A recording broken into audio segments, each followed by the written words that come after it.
अब हम देखने जा रहे हैं AC analysis of the single input balance output of the differential amplifier.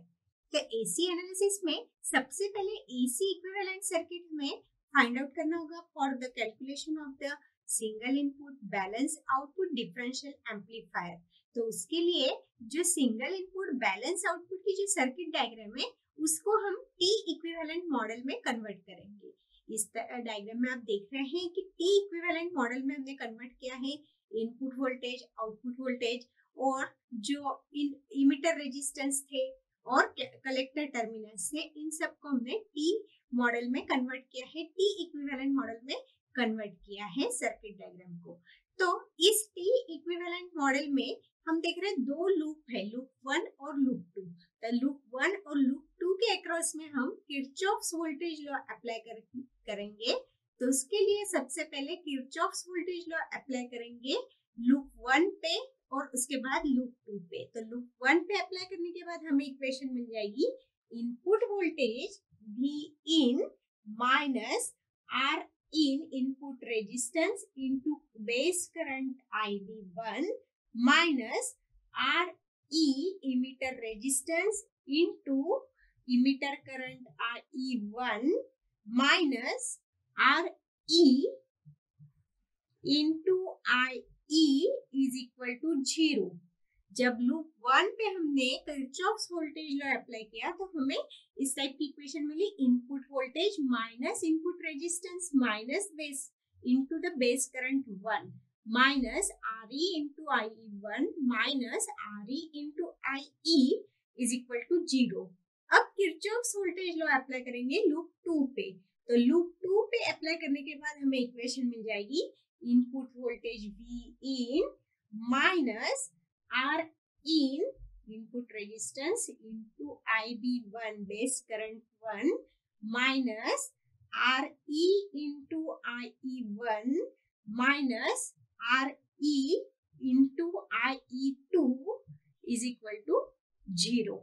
तो इस तरह हमें लूप सेकंड से किरचॉफ्स वोल्टेज लॉ अप्लाई करने के बाद यहाँ पे इक्वेशन मिल गई है। अब इस इक्वेशन में हम IE जो करंट है हमारे पास उसकी value IE1 minus IE2 put करेंगे। ये जो IE करंट है यहाँ पे उसकी वैल्यू हम differential emitter current that is the difference of emitter current 1 minus difference of emitter current 2, ये वैल्यू इस इक्वेशन में पुट करेंगे। और IB जो बेस करंट है हमारा उसको हम यहाँ पे सपोज करेंगे IE divide by beta AC। तो ये दो वैल्यू हम इस दो इक्वेशन में पुट करेंगे तो इक्वेशन बिकम्स मिल जाएगी इनपुट वोल्टेज माइनस यहाँ पे IB की वैल्यू पुट करेंगे IE divide by beta AC।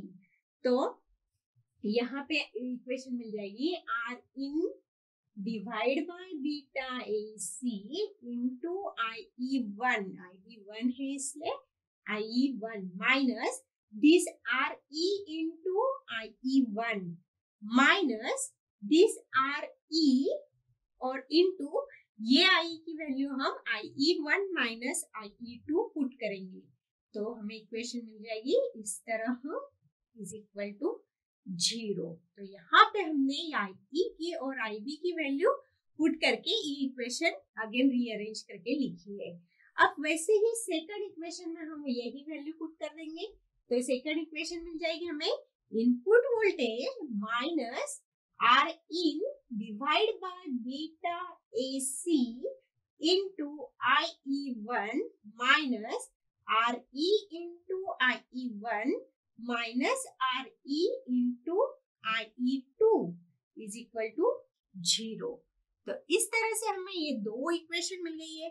अब हमें जनरली ये पता है कि input resistance divide by beta AC ये बहुत स्मॉल है, यहाँ पे इज वेरी स्मॉल वैल्यू, इसलिए सिंप्लिसिटी के पर्पज से ये दो इक्वेशन के सिंप्लिसिटी के पर्पज से हम यहाँ पे ये वैल्यू बहुत स्मॉल होने के कारण इसको निग्लेक्ट करेंगे और इक्वेशन हम फिर से लिखेंगे तो हमें इक्वेशन मिल जाएगी, दोनों वैल्यू निग्लेक्ट करेंगे तो इक्वेशन मिल जाएगी input voltage minus this RE into IE1 minus RE into IE1 minus IE2 is equal to 0।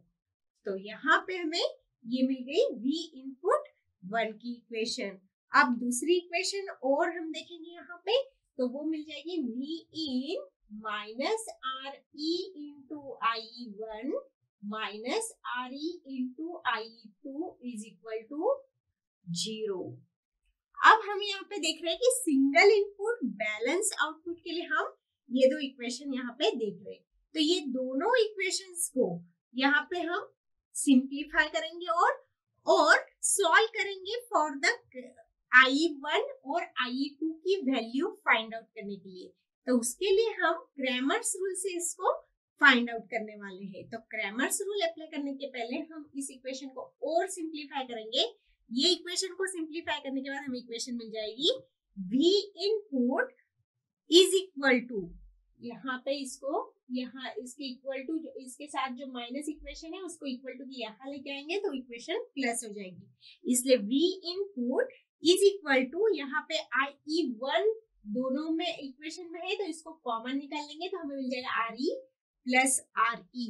तो RE plus RE into IE1 minus, यहाँ पे ये माइनस माइनस प्लस हो जाएगा तो ये मिलेगा RE इंटू IE2, तो माइनस RE इंटू IE2। तो इस तरह हमें एक इक्वेशन मिल गई। ये माइनस माइनस प्लस हो जाएगा, इक्वल टू के इधर आने के बाद वो फिर से प्लस का माइनस हो जाएगा। तो ये सेकंड टर्म जो मिली है वो माइनस RE इंटू IE2 मिली है। अब इस इक्वेशन को सिंप्लीफाई करेंगे वैसे ही, तो इक्वेशन मिल जाएगी V in is equal to RE into IE1। ये माइनस टर्म इक्वल टू के यहाँ आ जाएगी तो हमें input voltage is equal to मिल जाएगा RE into IE1 plus RE into IE2। अब ये दोनों इक्वेशन को हम सॉल्व करेंगे by the Cramer's rule. By the Cramer's rule से सॉल्व करेंगे for calculating the IE1 and IE2। तो सबसे पहले IE1 के लिए सॉल्व करेंगे क्रैमर्स रूल के हिसाब से। दोनों इक्वेशन को IE1 के लिए सॉल्व कर रहे हैं हम लोग, तो क्या हो जाएगा V in minus of RE और यहाँ पे V हो जाएगा V in और यहाँ हो जाएगा plus RE mod of divide by RE plus RE minus of RE and RE emitter resistance.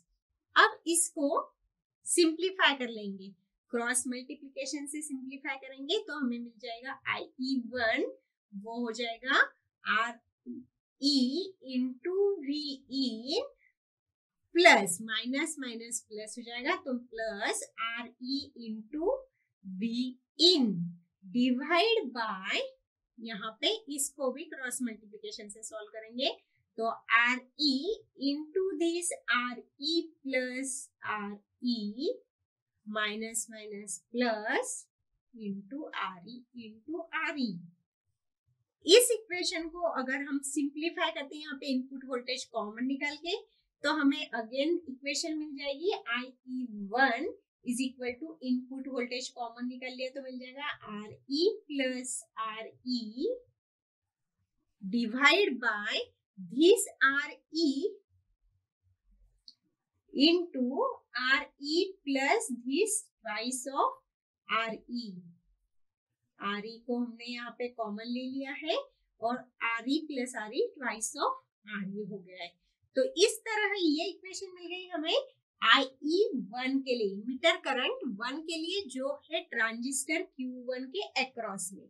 Similarly bye the Cramer's rule ये दो इक्वेशन से हम फाइंड आउट करेंगे IE2। तो IE2 के लिए हमारे पास इक्वेशन हो जाएगी IE2 इज इक्वल टू, ये दो इक्वेशन लेंगे हम RE plus RE into VIN यहाँ पे यहाँ पे हो जाएगा आर ई, यहाँ पे हो जाएगा V in, mod of divide by R E plus R E, यहाँ पे हो जाएगा माइनस ऑफ आर ई और इमिटर रेजिस्टेंस आर ई। इसको अगेन हम सॉल्व कर लेंगे। यहाँ पे IE2 के लिए क्रॉस मल्टीप्लिकेशन से सिंप्लीफाई कर लेंगे तो मिल जाएगा R E plus R E into the input voltage V in minus R E into V in divide by cross multiplication again R E into R E plus R E plus minus minus plus हो जाएगा R E into R E. इस equation को again simplify कर लेंगे तो यहाँ पे हमें कॉमन निकाल लेंगे। यहाँ पे R E into V in minus this R E into V in cancel हो जाएंगे और हमें मिलेगा यहाँ पे सिर्फ R E into input voltage divide by, यहाँ पे मिल जाएगा, यहाँ पे सारे टर्म में से आर ई कॉमन निकाल लेंगे तो हमें मिल जाएगा R E plus twice of R E. तो ये जो इक्वेशन हो गई ये हो गई हमारी इक्वेशन नंबर 2 और ये हो गया emitter current 2 of the transistor Q2। Transistor Q2 के अक्रॉस में जो इमिटर करंट मिला है उसकी ये इक्वेशन मिल गई। तो इस यहाँ पे हमें दो वैल्यू मिली है, इमिटर करंट 1 और इमिटर करंट 2। तो इसका यूज करके हम आगे आउटपुट वोल्टेज सॉल्व करेंगे। अब इस दो इक्वेशन का यूज करके IE1 और IE2 इन दोनों की जो इक्वेशन है इसका यूज करके हम फाइंड आउट करेंगे आउटपुट वोल्टेज। तो आउटपुट वोल्टेज के लिए हमारे पास इक्वेशन होगी VO is equal to VC2 minus VC1। VC2 है जो ट्रांजिस्टर Q2 है उसका जो कलेक्टर टर्मिनल है C2 उसके अक्रॉस में जो वोल्टेज है वो है VC2 और ट्रांजिस्टर Q1 जो है उसका जो कलेक्टर टर्मिनल है C1 उसके अक्रॉस में जो वोल्टेज है वो है VC1। तो दोनों कलेक्टर टर्मिनल के अक्रॉस के जो वोल्टेज है उस दोनों वोल्टेज का अगर डिफरेंस लेते हैं तो हमें मिलेगा आउटपुट वोल्टेज, क्योंकि जो आउटपुट वोल्टेज हमने लिया है वो दोनों ट्रांजिस्टर के कलेक्टर टर्मिनल के अक्रॉस में लिया है। तो यहाँ पे VC2 की वैल्यू है हमारे पास RC collector resistance into the IC2 collector current minus VC1 के अक्रॉस में हमें मिल रहा है minus of RC into IC1।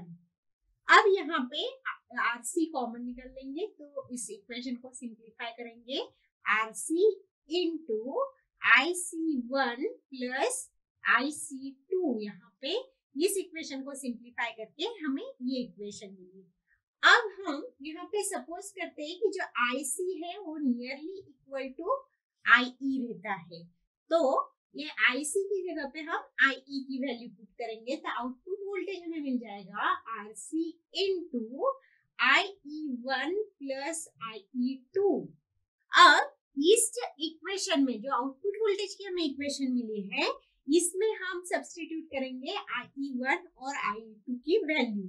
तो आउटपुट वोल्टेज हमें मिल जाएगा, output voltage is equal to RC into, सबसे पहले हम पुट करेंगे IE1 की वैल्यू। IE1 की वैल्यू है हमारे पास RE into input voltage VE divide by RE into RE plus twice of RE plus IE2 की वैल्यू है हमारे पास RE plus RE in bracket VIN divide by RE into RE plus twice of RE। यहाँ पे हमने I1 और I2 की value put कर दी। अब इस इक्वेशन को सिंप्लीफाई करेंगे तो हमें मिल जाएगा आउटपुट वोल्टेज। तो output voltage is equal to RC into, यहाँ पे RE इंटू VEN है और RE plus RE into V input है, तो V इनपुट हम कॉमन निकाल लेंगे यहाँ पे तो हमें मिल जाएगा RE plus twice of RE into V input divide by, यहाँ पे ये मिल जाएगी टर्म हमें RE into RE plus twice of RE। अब यहाँ पे ये टर्म से ये टर्म कैंसिल हो जाएगी, तो आउटपुट वोल्टेज हमें अगेन मिल जाएगा RC divide by RE into the input voltage VE। तो यहाँ से आउटपुट वोल्टेज हमें मिल गया है in terms of input voltage, तो हम गेन फाइंड आउट कर सकते हैं और गेन रहेगा हमारा AD। तो AD की इक्वेशन हम यहाँ से बना सकते हैं output voltage divide by input voltage. तो हो जाएगा output voltage divide by input voltage is equal to RC divide by RE। RC divide by RE, output voltage को हमने इनपुट वोल्टेज से और डिवाइड कर दिया तो हमें गेन मिल गया, और गेन हो गया हमारा RC divide by RE for the single input balance output differential amplifier. और ये गेन हमने फाइंड आउट किया थ्रू दिस AC एनालिसिस। अब फाइंड आउट करेंगे हम AC एनालिसिस से डिफरेंशियल इनपुट रेजिस्टेंस RI को फाइंड आउट करेंगे थ्रू द AC एनालिसिस, और वो RI इनपुट रेजिस्टेंस हम फाइंड आउट करेंगे for the single input balance output differential amplifier. तो यहाँ पे जो इनपुट रेजिस्टेंस है ये हमें मिलता है इनपुट सिग्नल सोर्स से, और वो किस तरह डिटरमाइन होता है देखते हैं।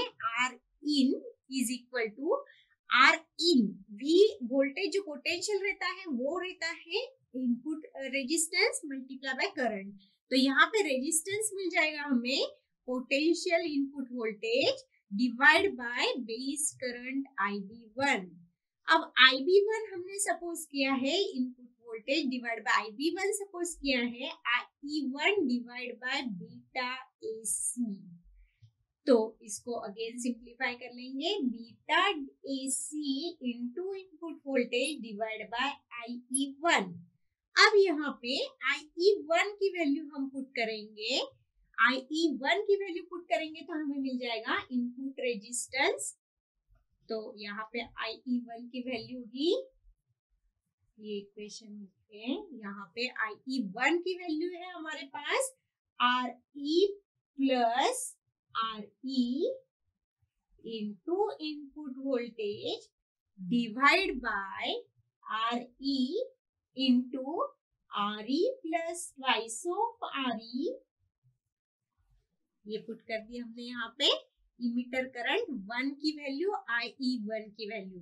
अब इस इक्वेशन को सिंप्लीफाई करेंगे तो मिल जाएगा Rin। तो Rin हो जाएगा बीटा AC इंटू Vin। यहाँ पे इनपुट वोल्टेज से इनपुट वोल्टेज कैंसिल कर देंगे तो इक्वेशन सिंप्लीफाई होके मिल जाएगा हमें beta AC into this RE into bracket में RE plus twice of RE divide by RE plus RE emitter resistance. अब यहाँ पे हम देख रहे हैं कि जो ये RE है इमिटर रेजिस्टेंस है, ये बहुत ज्यादा बड़ा है, हाई है देन दिस RE। तो ये वैल्यू हम इस इक्वेशन में पुट करेंगे तो इनपुट रेजिस्टेंस हमें मिल जाएगा बीटा AC इंटू RE। यहाँ पे ये दोनों की वैल्यू हो जाएगी यहाँ पे ट्वाइस ऑफ RE, तो ये मिल जाएगा हमें ट्वाइस ऑफ RE, और यहाँ पे ये RE इससे बड़ा है तो ये RE पुट कर देंगे। इसलिए के लिए हम सिर्फ यहाँ पे RE कट हो जाएगा, RE से RE कैंसिल हो जाएगा, और इनपुट रेजिस्टेंस हमें मिल जाएगा twice of beta AC into the RE। ये मिल गया हमें यहाँ पे input resistance of the single input balance output differential amplifier, और ये मिला हमें थ्रू दिस AC एनालिसिस से। अब फाइंड आउट करेंगे हम AC एनालिसिस से आउटपुट रेजिस्टेंस। तो आउटपुट रेजिस्टेंस जो है RO वो मेजर्ड होता है at the collector C2, C2 मतलब ट्रांजिस्टर Q2 के अक्रॉस में जो कलेक्टर टर्मिनल है वहां से हम यहाँ पे RO आउटपुट रेजिस्टेंस मेजर करेंगे with respect to the ground, और वो रहेगा विथ रिस्पेक्ट टू ग्राउंड हम अक्रॉस द C2 मेजर करेंगे तो वो मिलेगा हमें कलेक्टर रेजिस्टेंस RC, इसलिए RO रहेगा is equal to the RC, क्योंकि जो आउटपुट रेजिस्टेंस हम मेजर कर रहे हैं वो C2 के अक्रॉस में मेजर कर रहे हैं with respect to ground. C2 है हमारे पास collector terminal of the transistor Q2, और इसके अक्रॉस में अगर हम आउटपुट रेजिस्टेंस मेजर करते हैं तो हमें मिलता है कलेक्टर रेजिस्टेंस RC। तो आउटपुट रेजिस्टेंस है single input balance output differential amplifier के लिए output resistance is equal to RC।